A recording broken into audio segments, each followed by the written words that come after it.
YouTube, it's Mike here. Um, just thought I'd show you what's going on in this one garden. It is Thanksgiving Monday, and I'm out here. We've had a couple of medium type frosts, enough to kill a lot of stuff. But I thought it was kind of showing nice here. Like these here, this is popcorn I grow, which is nice. Because you leave it on until things dry or die, whatever comes first. And one of the reasons I like to do that and use popcorn is, I don't know if you can see, this isn't, I guess this is actually growing up what was a sunflower stalk, but this is a scarlet runner bean. There's some pods. You can see the vines curled up there. And then down below I have some green beans planted directly with the corn, and this is a second row next to it. I always like to put them kind of side by side so they can shelter each other. And I don't know if you can see, but I mean, still, once the weight gets up so high, the wind this time of year starts to knock them over. I think I've decided that something like this, which was romaine lettuce, is maybe not the best idea to grow along the side, because I never really got any major lettuce off it. I just got the seeds. So now, whether that was a nutrition issue or a light issue, I don't know if any of that really matters. For the most part, I'm assuming the light was pretty poor, just because everything was all stacked up so close together, and you needed stuff that could kind of reach out. Even these beans here, these were green beans. I've let them go to seed, which I do every year. I'll show you some more of that in a minute. They did all right, but then they can reach out, like compared to a lot of normal yellow and green beans, these ones really stretched out. So yeah, that's kind of what I figure is going on there. You can see some of the popcorn, of course, doesn't really work out. A seed that's a bit late getting started compared to something that had a little more time is totally different. But we'll come along. This particular row, or set of rows, I did have squash, so it's kind of almost, I call it Indian planting. Maybe that's the wrong term to use, or plural, old-fashioned style, because I use the climbing beans, I use corn. You can see there's a squash vine in there. So we got the beans, the corn, the squash, and then there's the fourth sister that you don't hear as much about, which is the sunflower, which is supposed to keep the birds out.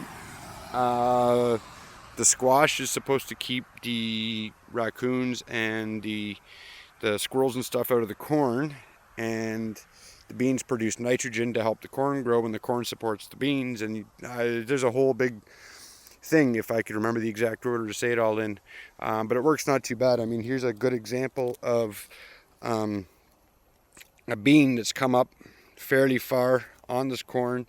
You'd almost think it would choke it off, and yet when you look, there's a beautiful heavy cob of corn on there. For popcorn that was planted late, it did quite well. I'm quite impressed. And the other thing with this garden is, this is what my garden that this year was full wood chip. You can see I've got the multi-headed sunflowers. I'd actually cut a bunch of the heads off. I was going to save the seed and maybe even try to sell a few. But one, I never got a good picture of them in their glory. And two, I had put all the seed in a couple of containers that I was going to take and lay out to dry. And whatever all happened, I got sidetracked and it rained. And I guess I didn't catch on. I'd left them outside, and all of it went rotten. So one, I have no picture to show of these wonderful sunflowers. I mean, people just thought they were great because they got multiple heads, and they're still like edible, just huge things.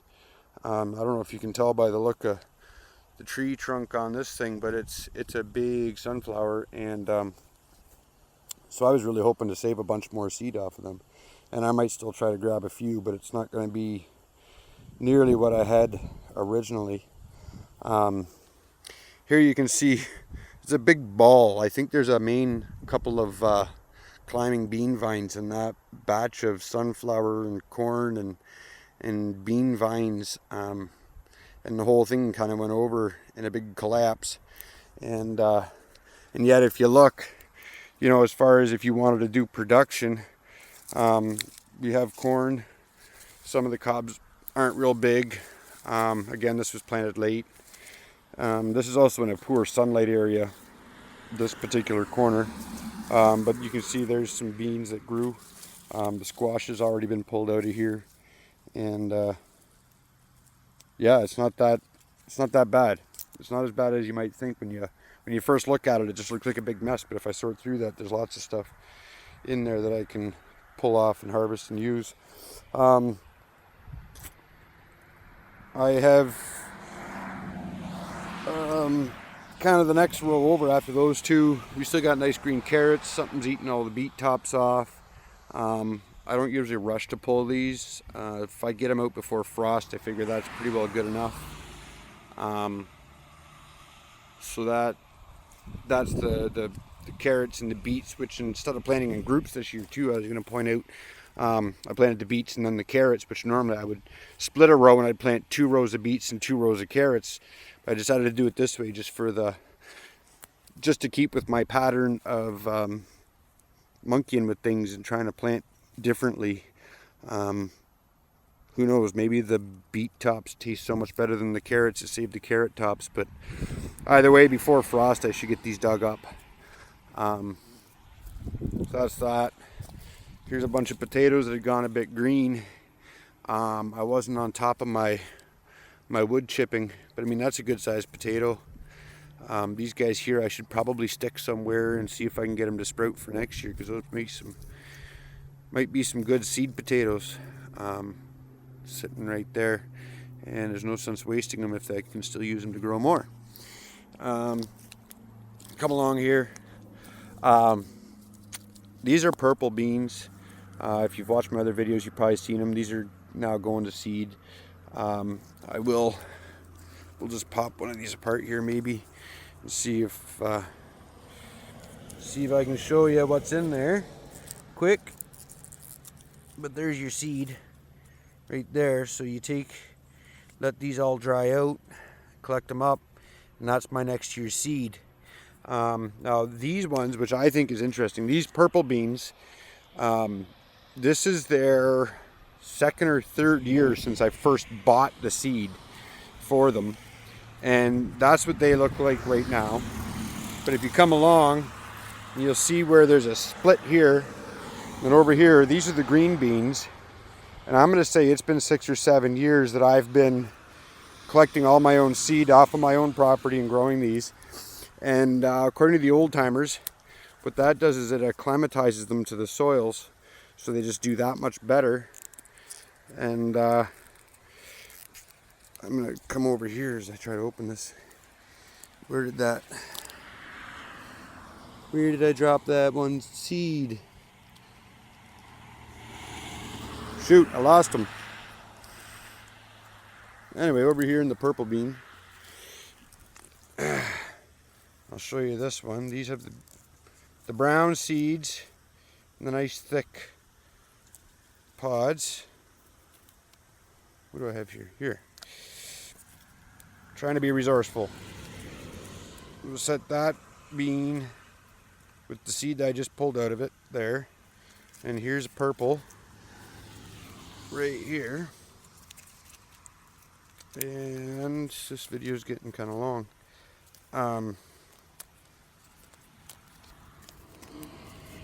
Sorry, but it's fighting me.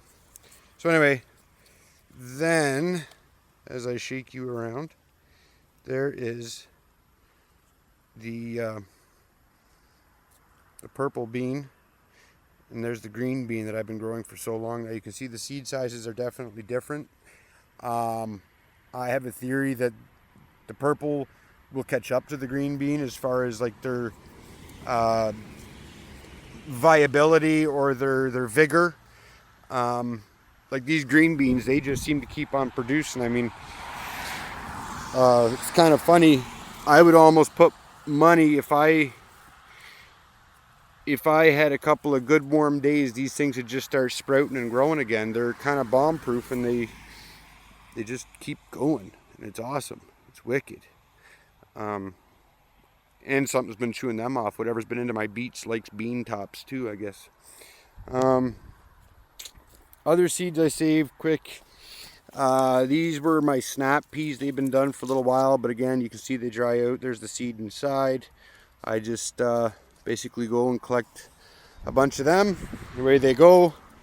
Hanging them on the trellis the way I've done here does make it nice, especially for pulling seed, because they can dry out fairly well. I have a bit of a planter-ish area here. These are some cherry tomatoes that I consider weeds, but I always let a few grow. I try to trellis them up a little bit here. My son really likes them, and they're good, but I bet you I pull thousands of the seedlings as weeds every year because they just take over so bad, and I'm hoping the wood chips will back off on that a bit. This was a big plum tomato, a non-determinate plum. So a canning tomato that doesn't just grow up and die, although once it gets hit by frost like this, it really dies. Peppers, I don't know, I came out hoping that I can find a couple of green shoots on these things. Because I was going to try to take these in for the winter, and I'll have to show you more about that. I have a project, of course, because that's what I do. But yeah, I don't know if there's anything to save on these, and I know my other ones in my other garden are worse yet. Peppers, I usually just buy plants. Most of my bulk of tomatoes, I buy plants, except for the cherries. And now these ones that I've got them that are heritage seed, I actually have, we started these inside this year, and I have some suckers that I've rooted off already. And I'm going to try to keep them live indoors and keep growing suckers. Whether I get production or not doesn't really matter to me, because my plan is, if I at least have suckers that I can root off, getting closer to spring, and then I will have my plants, my clone tomato plants for the next year. So I should, theoretically, if everything works, have plants ready to go for next year that I've ran all the way through. So I'm hoping that works. There's some dried off dill. Don't need to mess with that. Once you get it started, it seems to keep on going. These beautiful flowers that seem to not mind frost, these are actually radishes that we planted and forgot about until all of a sudden they went too big. So who knows? I guess I get my chainsaw out and cut them down. But anyway, thought I would show you guys that. We're into seed collection season as far as I'm concerned.